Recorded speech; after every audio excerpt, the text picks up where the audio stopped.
main appeal of the Douglas Murray, Will Cain podcast was the juxtaposition between the Oxfordian accent and the Texas accent. That's what I was into. Even Strauss here on the Will Cain podcast. Actually, that's right where I wanted to start.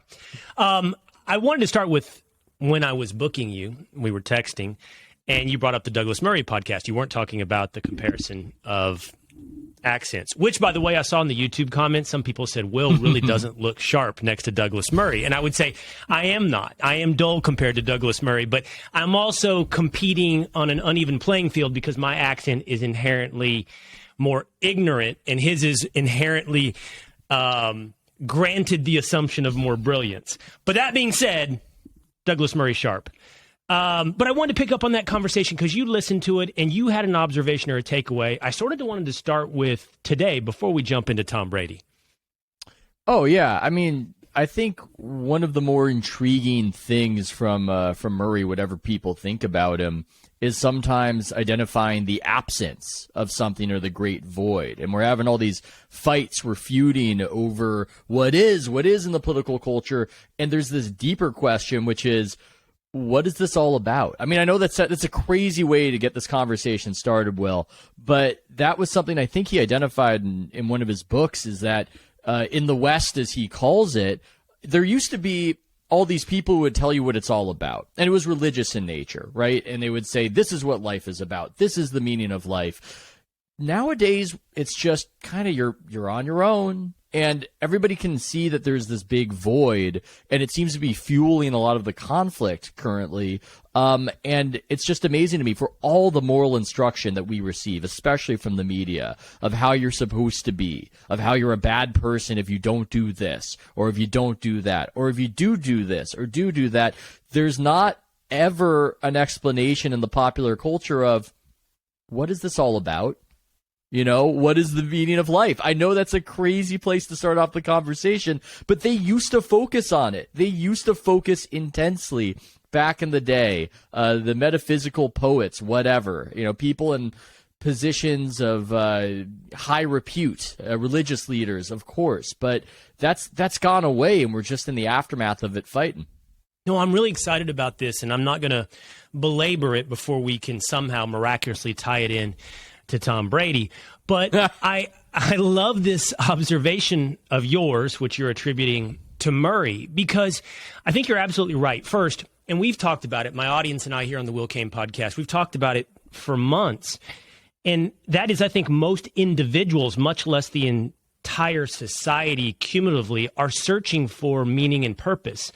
And because we're having so much trouble identifying why we're here, what we end up instead focusing on is who we are. We supplant meaning and purpose with identity. And then we elevate identity, really honestly, to the place of religion.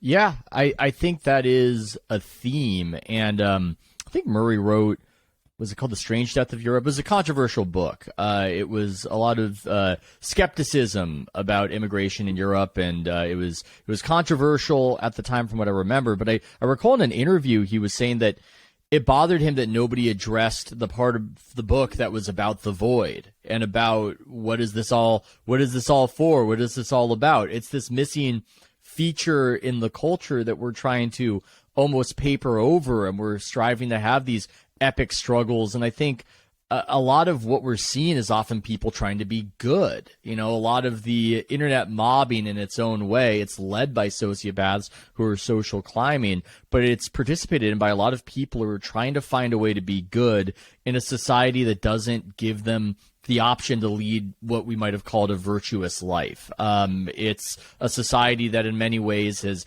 tried to liberate people from any unchosen bond.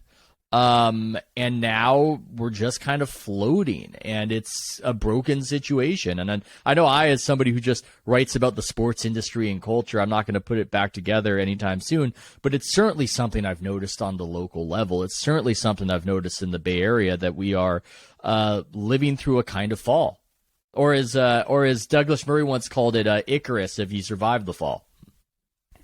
You know, but here's the thing. You're absolutely right. A lot of really good people who are looking to do good have gotten swept up in this, what I think has become a culture of narcissism, because we've elevated identity and the pursuit of virtue so high on the scale of religiosity. We've fallen into, in fact, this culture of narcissism. It's always about me. And you say, hey, no one's looking for the explanation. I would say they're not even curious as to the meaning of life. They're not even asking the questions that lead to the explanation of why we are here. And that is what we're describing on an individual level. But now to tie this back to Murray, we have a society who says that is a net negative. To structure a society around some common theme of religiosity or some common theme of meaning is some violation of church and state. But you're right. Every single society, including the West, but not exclusively the West, has been structured at its foundation around why are we here? And then the cultural mores and practices and habits that we adopted on top of that. In the West, those led to reason and rationality and individual rights and ultimately free markets, were all, though, built upon the foundation of answering the question, why are we here?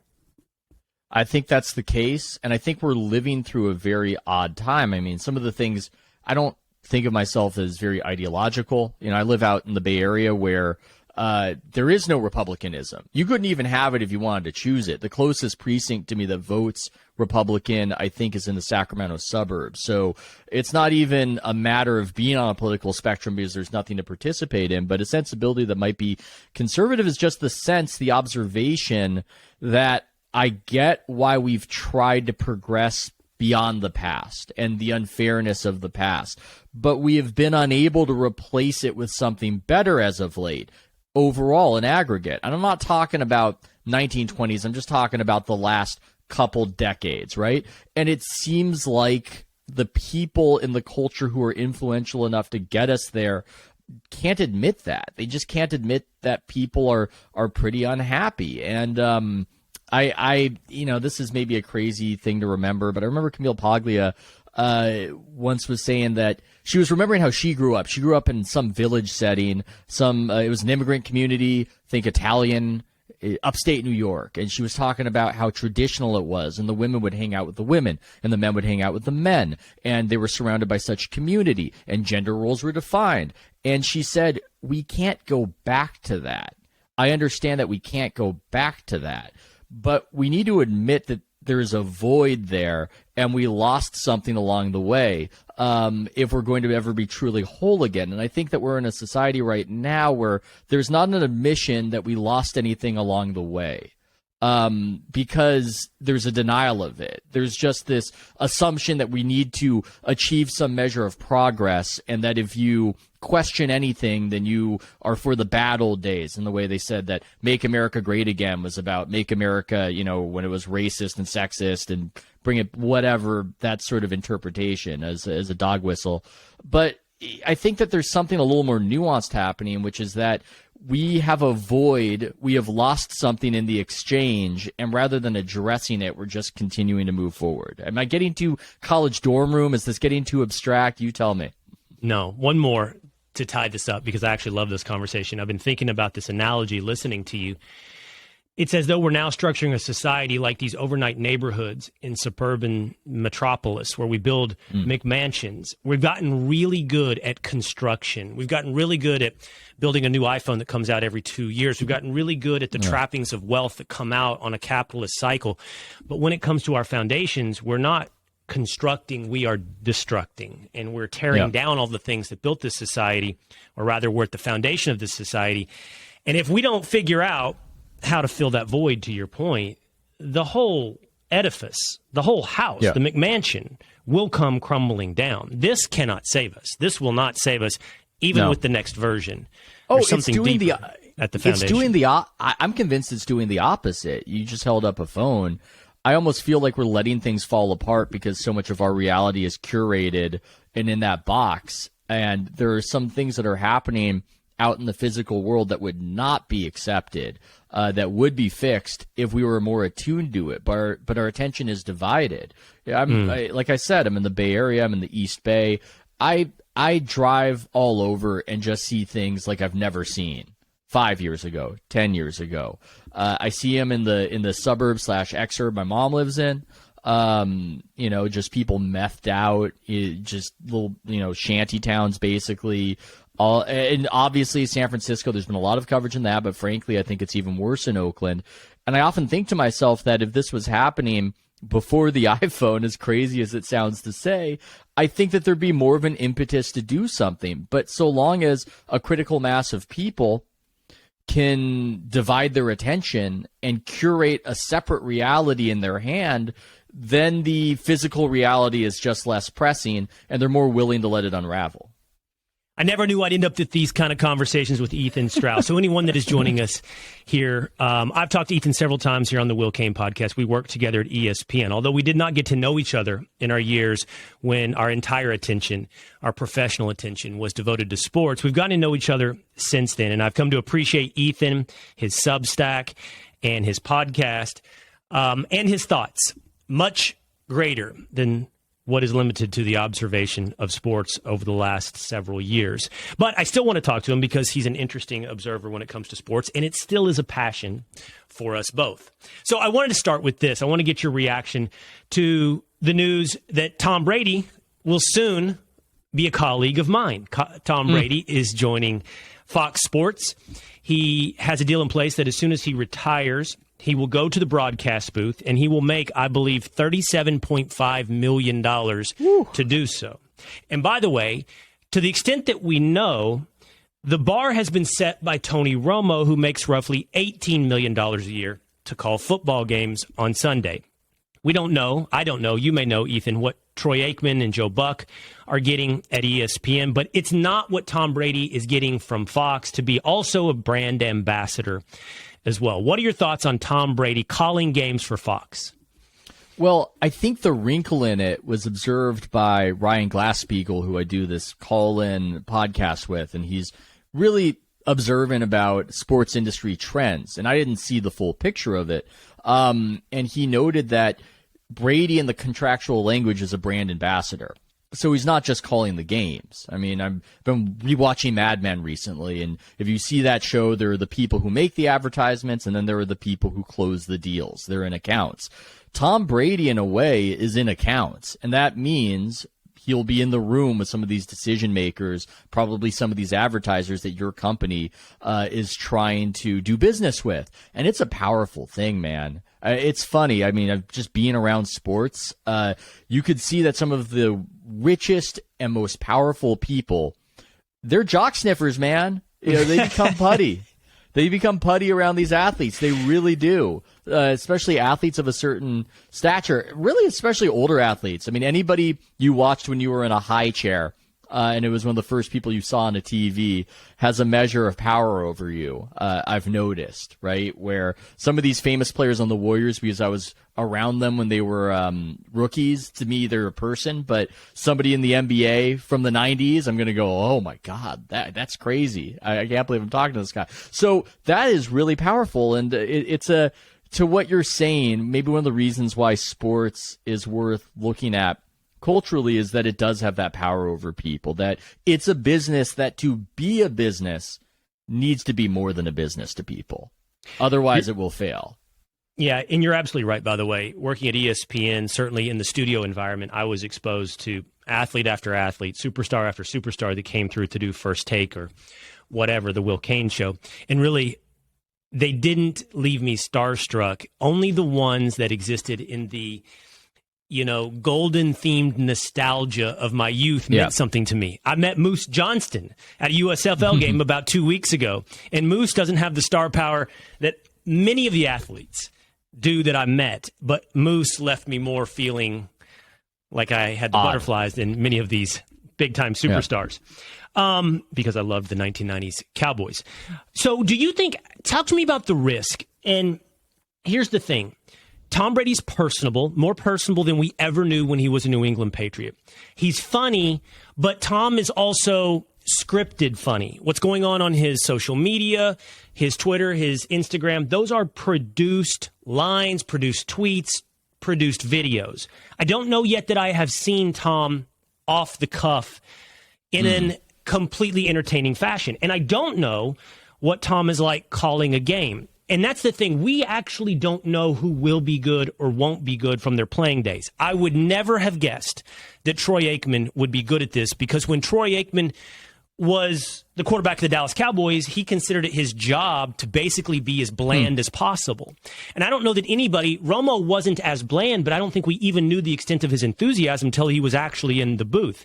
On the other hand, one of the greatest quarterbacks of all time, in fact, I think the second best quarterback of all time to Brady, is Joe Montana, who was a notorious bust in the studio broadcasting. So I wonder, this is a lot of money. It's 10 years for Tom Brady. What's the risk for Fox? What if Brady isn't good? I think there's potential for that. It's difficult to know what makes somebody good, and I have yet to see Tom Brady be interesting, to be frank about it. I know he did that Man in the Arena series, right? That seemed to be drafting off Michael Jordan's Last Dance success. That's a whole other topic, the alchemy of Michael Jordan, because I think we got a boom of athletes doing docuseries about themselves because that was a success. But all these other guys are not Michael Jordan. Tom Brady is not Michael Jordan. He might be the most successful athlete in American history. You could say he's the best player in the most important sport. He's not Michael Jordan. So I'm not sure if he has that kind of magnetism, even with the fame, and the novelty is going to wear off. So I think there is a risk that it doesn't work out, but fortunately for Fox, people are going to watch football anyway. And it's curious to me that announcers and the announcing arms race has been so prioritized lately, because it seems like it almost doesn't matter that I could be calling the game and it's still going to get over 20 million people on a Sunday. So I guess that, to answer your question, builds in some insulation to that risk that no matter what, people are going to watch the football, and maybe Fox is mostly hoping that he can be a great accounts man on the back end of things. That's a good way to look at it, because I think there is some analysis out there that the broadcaster doesn't actually significantly impact the rating for a game, but that also means there's limited downside. Brady will prepare, by the way. That's one thing I feel comfortable saying. He'll go into this giving it his all. He seems to be, it's part of his character to be somebody who prepares and attempts to do the best job possible. But if the ratings spread on a good broadcaster and a bad broadcaster is only so much, then the value, to your point, of having Tom Brady on your roster comes in other ways. The advertising sales conference room, or simply having the name associated with Fox Sports is of pretty big value. Okay, I wanted to ask you about this. So at your time at ESPN and The Athletic, you were specifically focused on the Golden State Warriors. You brought up the Warriors a moment ago. I want to ask you about this moment that happened on ESPN's First Take, an environment that I know very well, and I'll add some context to this as well. But there was a moment on ESPN where Chris Russo, a radio legend in New York City, Mad Dog is his nickname, is doing Wednesdays on First Take. And Draymond Green had given sort of I don't know what the right adjective is going to be, Ethan. And the adjective is really what this is all about, probably. He was in your face. He was boisterous. He was rough. I was talking about a fine that he was going to receive. And how about this? He was antagonistic to the media and to the perception of the fans on the other side of the media. Now, I guess some people see that and go, that's Draymond being Draymond. That's Draymond being authentic. And there are others like Russo who are turned off. And I do think Russo speaks for a sizable contingent of sports fandom. When Russo said this, he said specifically, shut up and play. I'm not sure exactly what his words were, but they weren't shut up and dribble. They were something a few lanes over from shut up and dribble. And JJ Redick, former basketball player sitting on the set, saw this moment and, in my estimation, pounced. He pounced on Russo, both tonally, in his rhetoric, and in his opinion, suggesting that Russo was parroting, he said specifically, Fox News rhetoric, and that I think he said he was offended, and he generally gave off that air, that he was very offended by Russo's opinion and threw him under the bus. I think that's without a doubt. He threw Russo under the bus. Redick went viral, got tons of high fives on Twitter, and is the darling of the blue check sports media world. Russo, meanwhile, is now the newest Will Cain. So I wanted to see what you thought about this moment and its tie-in to Draymond Green. Yeah, I'm curious about the level of kayfabe in it because it does seem overdetermined that Russo has been brought in there, and he talks about Bob Cousy, and I think in the past he's brought up Bob Cousy, and JJ Redick has ripped Bob Cousy as this archetypal kind of old white guy player from beyond who didn't even shoot 40%, so forget about him. So it almost seemed that it was thematically clicking for them, and it's kind of bifurcated where maybe on the TV, a lot of people are feeling what Russo is saying, but on Twitter, a lot of people are feeling what Redick is saying. So it works to that degree. But I also think it's silly that just say here's what I think is a little bit silly. Okay, so Draymond has a very successful podcast. He's basically podcasting through the playoffs, and he's doing an excellent job building a media career during this postseason run. I don't think I've ever seen anything like it. And his reaction to this whole imbroglio was basically that the Russos are going to go away. It's a new day in media. Now we, the players, have a voice. And I've been hearing that since the players set up the Players Tribune. And here's the thing. Somebody like Redick, who does great analysis, somebody like Draymond, who does great analysis, will be supplemental, right, to the greater conversation. But they're never going to get rid of the demand for shut up and play. They aren't. That's going to be there. It might not be on ESPN, but maybe it's going to be said by Dave Portnoy of Barstool, right? And 1 million people are going to watch that. Because at bottom, people are going to get pissed off by athletes. People are going to get annoyed if the athletes lecture them. That is just what's going to happen. And even if it's critiqued as merely a Fox News backlash or dog whistle racism, I mean, to be clear, Laura Ingraham, I think, was being pretty rude when she said shut up and dribble, which isn't even catchy, and it's amazing that it caught on. There's just going to be that will to say it because sometimes athletes are annoying to people, and that's just what it is. And fussily scolding and moralizing and lecturing, I mean, you can do it. It makes certain people feel good, but it's not going to change anything as far as the appetite of fans. So I texted you this the other day. In the previous episode of the Cain Podcast, I talked about this trend that I think has been taking place for quite a while now.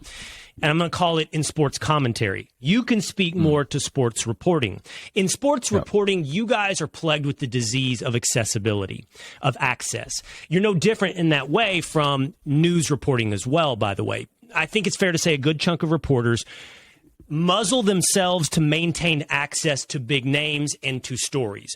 In the commentariat, which in an analysis world, which in an opinion world, which I've been a part of, I have seen this trend where many instinctively take the side of the athlete over the fan. Okay, so I don't know that I'm going to count Redick in this place because Redick was an athlete, and it's pretty understandable why he might do so. But most of the people like me who were not professional athletes are doing the same thing. When a Mavs fan gets into it with Chris Paul's family, we know nothing about that situation. We don't see video. We saw video of him being kicked out, which, by the way, he looked like he was about 15. Turns out I think he's 18. And Chris Paul's threatening to see him outside. We don't know. I'm not taking that Mavs fan's side, even if I am a Mavericks fan. I'm not also taking Chris Paul's side because I'm simply sitting in the void of a lack of knowledge. I don't know the facts. And look, it dovetails with everything else in sports media where if there's supposedly a noose in Bubba Wallace's garage, we leap to the conclusion that it was some Ku Klux Klan member on some pit crew. We fill in the gaps of what we do not know, but increasingly what sports analysts do is fill in the gaps to take the side of the athlete. And I did say, I think it's like sucking up to elitism. Like it is back to the jock sniffing thing you talked about earlier. It's I want to be friends with Draymond or I want to be friends with Chris Paul. I don't care. I'll never meet that fan, which I think those commentators are making a serious mistake because the fan, back to kind of the philosophical conversation we had earlier, the fan is the foundation of sports, not the athlete. I mean, I know people want to believe it's the athlete, but they're not the foundation because without the fan, they're playing that in an empty gym. Nobody's watching. They're not getting paid. And so it's an entertainment product. You have to understand your customers. And I'm not sure why we instinctively say customer wrong, performer right. I think it's the social incentives. And I think that's the fascinating aspect of this age is the social incentives overtaking the financial incentives in so many industries, that you want to be popular among high status people on Twitter. And one way to do that is to be reflexively against the rabble. And there's just this strain in journalism more broadly than sports journalism of pacing and leading the supposed rube who you don't trust to just have their own opinions or to have a legitimate perspective, and to have that particular perch. And I guess I'm like you when these things happen, where I go, I don't know enough. I mean, I don't know enough. I need more video. I did see that Chris Paul, who, by the way, I'm invested in a company that he is like a co-founder of, Move Insoles. I'd like nothing more than for Chris Paul to win the championship and hawk Move Insoles, but he looked out of control. He had just melted down and had a terrible game. And it warrants some skepticism, or at least some asking of questions about, okay, what really happened here? And often when there is that void, people fill it. They fill in the gaps with whatever they want to be the story of what's wrong with society. And it's a particular story when it comes to college-educated people in media. Like, they glom onto that, and if it's useful for that narrative, they're going to push it, they're going to hawk it. If it's not, they're going to forget about it, they're going to move on until they actually find the thing that matches. And it's just, I think people are kind of onto it, and they kind of get it, and they see that that's what's happening. And I do think, I don't know if it's so damaging to the industry writ large, but I don't like it. I don't like the anti-fanism, even if fans can be jerks. Obviously, it just seems like you should be trying to look at everybody as a person, approach things with some skepticism. One of the craziest things in media, I think, right now is how they've demonized just asking questions, right? That's something that you're going to get if you start asking questions is, oh, are you just asking questions, which insinuates that there's something nefarious or conspiratorial or dog whistly. That seems to be an affectation of modern media, this assumption that there is something bad behind your words if you're not just accepting what everybody is accepting, right? That kind of pressure to conformity. Asking questions is good, though. It's good. Do you know why I was called a racist on ESPN? I mean, this is my own analysis of the situation, and many of my detractors could answer it. My interpretation, Will, is because it was Tuesday. I mean, that's my...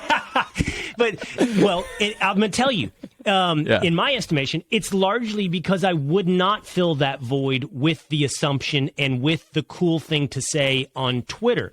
So it was never that I denied the existence of racism. By the way, all of this, almost all of it, was built upon stories where everyone else leaped to the conclusion of race, and I go, wait. That's not entirely clear here. Yeah. And so it wasn't the denial that race could play a role. It was the denial that we know race is playing a role. And for that, I'm a racist. So, I think you're just asking questions. Newest iteration is a close cousin of where we were a few years ago, which is leap to the conclusion. And if you do not, you are a racist. Now, you're just asking some questions, and you're not far away from somebody going, you're just asking some questions, racist.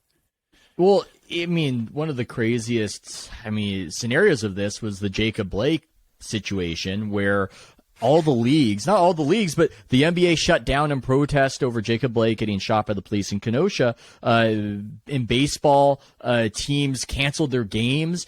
And it was pretty obvious in the immediate aftermath that he had a knife and was resisting arrest with a deadly weapon, commandeering a vehicle with kids in it, his kids. But, his mother was shouting and screaming, basically, stop that man. It's a guy with a knife that he was told not to pick up, who picked up the knife and jumped in the car. But there's this strong social pressure at that time of, hey, if you're questioning this, you're with the bad people, basically. Yes. And that's how a lot of, sorting happens, that people look around, they go, who are the people I want to be aligned with? Who are the people who are stigmatized? And that stigmatization is a powerful tool for those who, I guess, are more popular in that conversation. It's a weird thing, man. I look right now recently. This may be a crazy place to take it, but they just had this vote in the House on the funding for Ukraine, sending tens of billions of dollars to Ukraine to basically fund a proxy war against Russia. Now, I'm against that. I don't view being against that as a conservative thing. One of the reasons why I would have identified more as liberal in the early 2000s is that I thought the Iraq War was a really bad idea.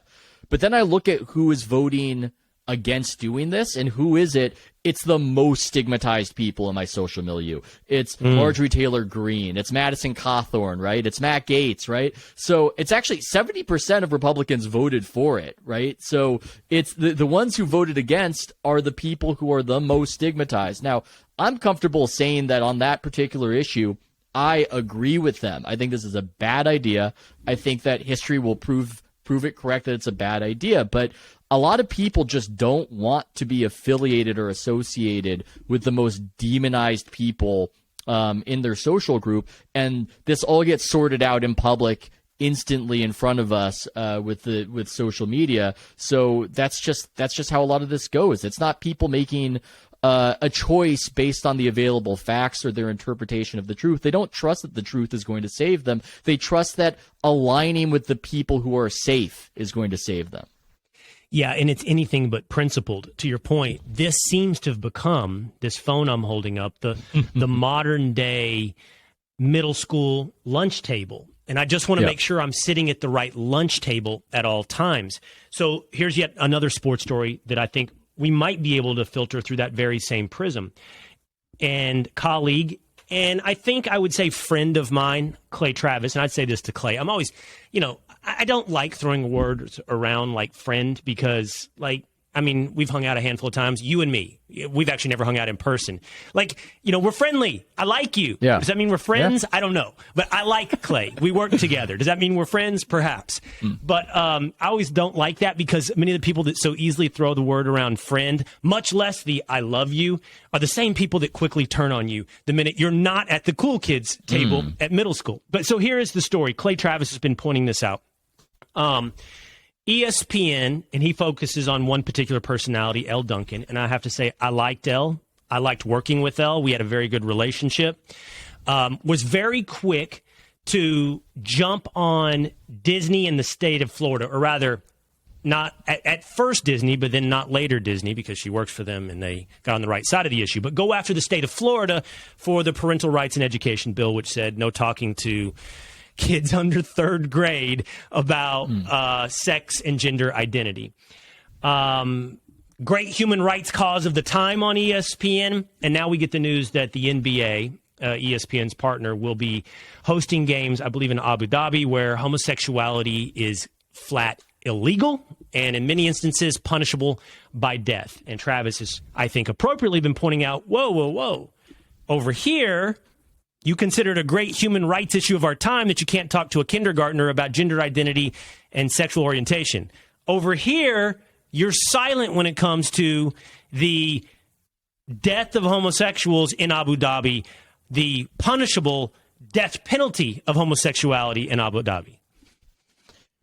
Yeah, I think what's going on there, I'm going to relate it a little bit to the website that I'm running right now. Because I think some of the people listening probably don't know what I do. I talk about a lot of things people in sports media aren't talking about. I spill secrets. I take people behind the wall if I can.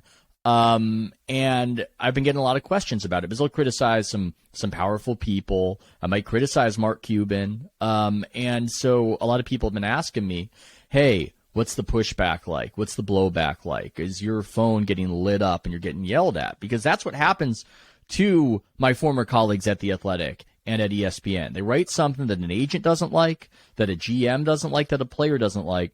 Somebody's in their ear yelling at them. And what I tell them is this: nobody's calling me. Nobody's yelling at me. And why is that? Well, what I've discovered is that these expressions of anger are proportional to how much they think they can influence you. Now, if you work for an institution, they can influence you. They can pull that card. They can insinuate to ESPN or whatever the sports outlet, hey, you criticize my player I'm representing, you might not be able to interview anybody else that this agency represents for a good long while. So maybe you should think about that. And they rage in that way. But with me, there's nothing they can really do. I can't fire myself. I won't anyway.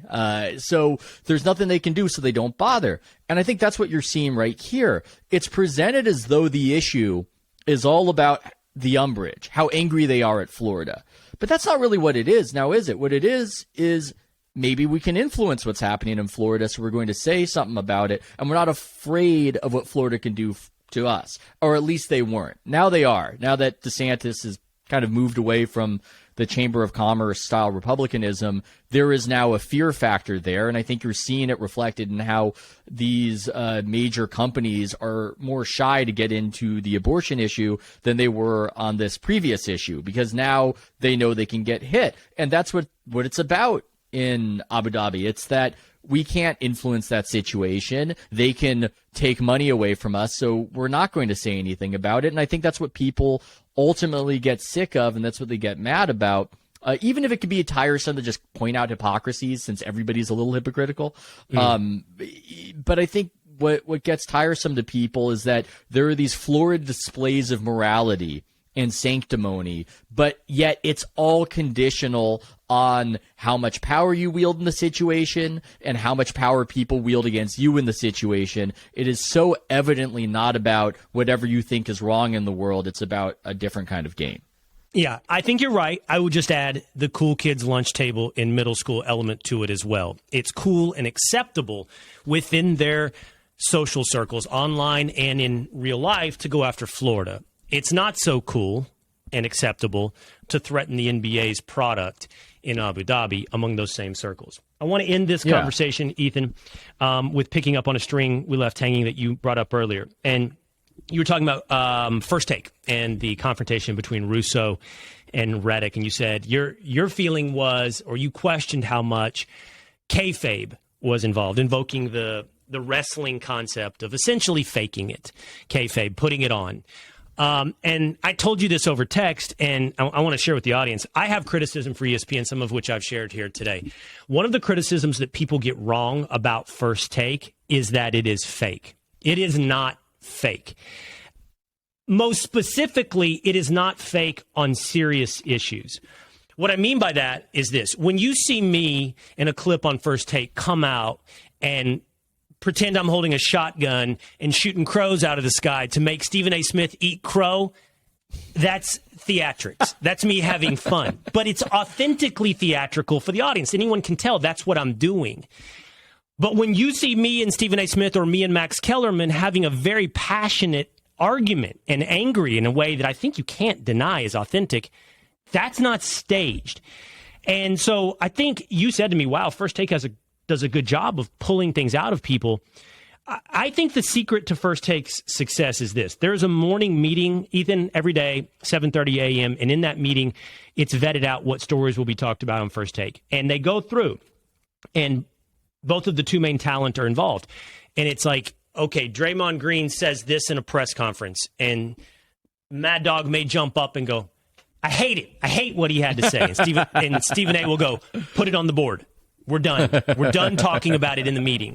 That's how a good cast member of First Take understands the role of the meeting. Find what we disagree on. Don't create it, because they move on. If we agree, they move on. And I would say one of the reasons Stephen A. and Max did not work ultimately is because they couldn't find those elements of disagreement so easily. They struggled very badly behind the scenes and on camera to find it. So one of the reasons Stephen A. and I did work is those meetings were like this. I mean, like, I think this. Put it on the board. And I disagree. You can see when Reddick's jumping all over Mad Dog that Stephen A. doesn't feel similarly. You can almost see the crease of his smile as Mad Dog's going off on Draymond and saying shut up and play or whatever. It's that Stephen A., like Jurassic Park, T-Rex doesn't want to be fed. T-Rex wants to hunt. He wants to have that friction. He's got a tremendous amount of affection for Russo. He calls him Doggy, which tickles me. I find it hilarious. And so it's just so funny to me that Stephen A. ultimately wants that. And I think it's a great show. I think it's great American theater. I'm a big fan of First Take. I think there's this funny irony if we're going to close our thoughts on sports media and elitism, for lack of a better word, there's something funny about the will in sports media. For people who don't know, a lot of people in sports media are often raging against First Take and trying to reform it, touting a guy like Reddick. This is what we want. You guys are never going to watch First Take. You're never going to watch First Take. You are trying to reform something you have no interest in and aren't a fan of. Now, I am a fan of First Take. I don't want First Take to change. I think First Take is fantastic theater. Yeah, I'm not looking for analysis, but when I was on the road as a beat writer, watching TV at weird hours, it was just a lot of fun to turn on the TV and see an argument that was that flamboyant, that entertaining, just the command Stephen A. has of pacing, the way he draws you in. I don't want fussy moralizing on First Take. Who does? I want Stephen A. Smith threatening Kyrie Irving like he's the Joker, and he doesn't know where the criticism's going to come from or what time of day. That something's going to pop up tomorrow. That's what I want. That's what I want. That's what I'm into. This is back to the conversation we had earlier. It's for the fan. And the wild thing about First Take is it's not for the sports writer. It's for the fan. But the wild thing about it is, on the road to being in service of the fan, First Take has attracted everyone within the sports universe, the athlete, the writer. I don't know if it is that way today, and I'm not trying to go, back when I was on. No, I don't know the relevance it holds today, but I do know, and it definitely was the case during the Skip days, and I think it lasted after that as well. It was just relevant. Everyone had to watch because it drove the sports conversation. And I just want to say, in defense of it, it's real. No one ever says, we need somebody to take this side, and we need somebody to take the other side. The only acting done on that show is the Stephen A. level of theatrics. I can't speak to versions of the show before I was there, and I'm not saying it was. I'm not saying it was or wasn't, but I wasn't there, so I can't speak to that. You should steal a thing or two from him when he goes, put the camera on me right now. Put the camera on me. Oh, I'm all in. I'm all in. This is like when Walter Cronkite takes the glasses off. Oh, my God. What's going to happen right now? Stephen A. put the camera on him? Ooh, I'm leaning in. Put that camera on me right now. I want a one-shot. I want to speak directly to Kevin Durant. Kevin Durant is the greatest player on the planet. And when he says that, Ethan, it's coming. The hammer's coming. For Kevin Durant coming. right after that. I like the Stephen A. compliment's the worst thing in the world that can happen to you. Let me tell you something about Kyrie Irving. He's not just great. He's one of the greatest players to ever play the game of basketball. He's box office. He's box office, dog. You know that. He's box office. And then the next thing that happens is going to be awful for Kyrie Irving. Is that however shifts it. Those are the two great shifts. I mean, Skip Bayless also did the great one where he would do it. He turned waffling into a performance because he would do the deep sigh and he would say that he thought one thing. But then I saw that game last night, and now I think the other thing is that you just flip-flopped. You somehow turned it into conviction. This is alchemy. It's magical. How did you do it? You're a genius. I saw Skip the other day tweet. I don't know. You were watching, I'm sure. I think it was during the Mavericks game, Mavericks-Suns game, when Kenny and Chuck raced up to the board like they always do. And it was the closest it's ever been, and Chuck might have actually beat Kenny to the board. And everybody jumped in. Draymond jumped in and said, Chuck won. And then LeBron jumped in and said, Chuck won. And guess what happens right after that? Here comes Skip. Oh, my God. You're wrong, LeBron. Kenny won. That's incredible. That show's also fantastic. That show's also timeless. The Turner inside the NBA. For as much as there's been criticism of what the NBA has done wrong, and we didn't even really talk about how the NBA, and I didn't even get this in, I do think they've taken a step back from politics over the last 2 years. But yes. One of the great things that they do is that Inside the NBA show, and that show feels real as well. I don't think that show is kayfabe. That's just the extemporaneous genius of Charles Barkley and the incredible chemistry of those guys. That's, by the way, just really quickly, because I got to run in just a moment as well, but you've got two really special things happening on that show at the same time. Chuck is a generational talent. Charles Barkley is a generational talent that would be great in whatever environment you placed him. It does not matter. But to add to that, chemistry in television and radio is something that every executive takes for granted. Even when it's happening, I'm afraid. They don't fully recognize it or understanding the rarity of what you have on your hands. And to have Chuck with Kenny and Ernie, and I think the big surprise is Shaq. Because Shaq is interesting.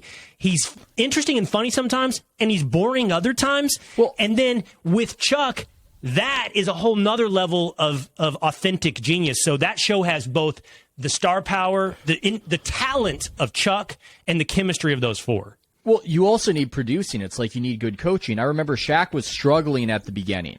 He wasn't very good at the beginning. Somebody really smart behind the scenes said to themselves, we need to get Shaq comfortable.